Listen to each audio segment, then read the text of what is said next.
मनामध्ये मला शिकलास. मी म्हणलं सर आमच्या आजीनं मला शिकवलंय. म्हणून काय शिकवलंय? मी म्हणलं सर तिथला एक पेन घ्या म्हणलं. क्लास मधला पेन घेतला. हा पेन मी माझ्या खिशात काढणार म्हणलं आणि नागेच्या खिशातनं काढणार.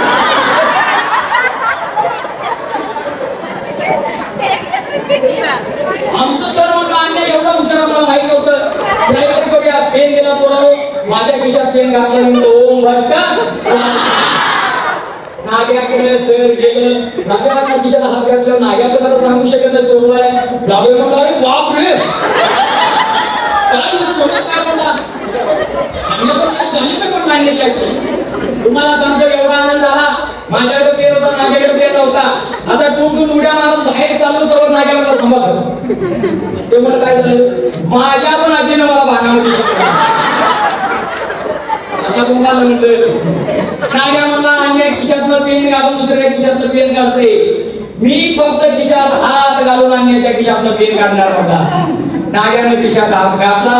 नाग्या म्हणला ओम भट स्वाहा. बरोबर पर्याय नव्हता. पेन काढून दिला पण मनात आनंद होता. त्याच्याकडे काय